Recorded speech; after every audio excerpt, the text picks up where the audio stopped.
love him. Yeah. I would love to talk to that guy in Russian only.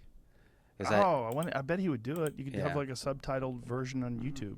Because I think there's a certain way he speaks in English, and there's a certain way he speaks in Russian. Right. Yeah. And it's very different because he's still not comfortable with English. So he speaks like send me location. Yeah. In Send English. location. Send location.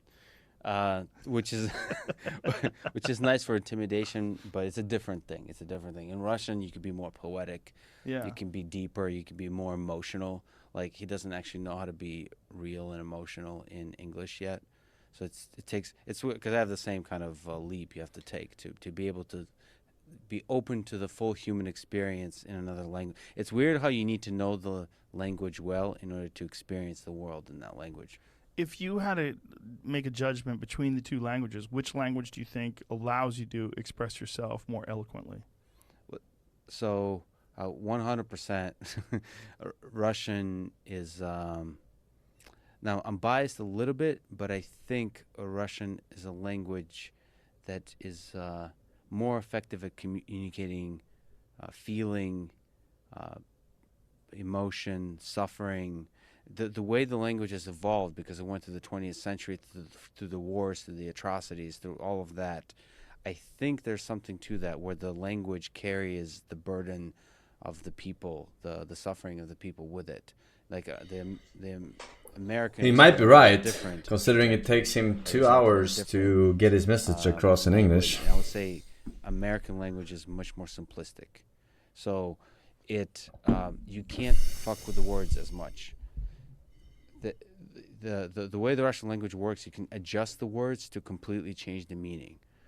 Plus, swearing is an art form in Russia. Like Russians swear. Suka bliata. But equals art. Generally speaking, Russians swear a lot more than Americans. Really? And swearing is a much richer part. Why is this idiot confused? Really? I can't believe anyone swears more than Americans. I've never been to Europe or anywhere, but I mean, come on. American. NA, man. Basically. Really? So what you find when people suffer, when you go through the war, when you go through poverty, more people become comedians because humor is a way to escape pain. Oh. We're not talking about professional comedians. We're talking about you get some vodka, you get guitar, and you're just shooting the shit. There's much more of that energy because there's nothing else to do. And then the laughter is one of the only ways to deal with the absurdity of the government taking everything away from you, all those kinds of things. And so there's a natural humor to the language. There's a natural ability to, like, between the lines, to communicate pain. That's why you have there's poets, there's Dostoevsky, even shooting way farther back, Tolstoy. So there's a history of literature being used to communicate that pain. I think Russian language is better at doing that, but there's also kind of a general, culturally speaking, there's an inclination to romanticize things, like to be kind of philosophical. I think that's all right.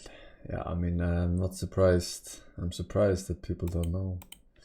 Ah, boy.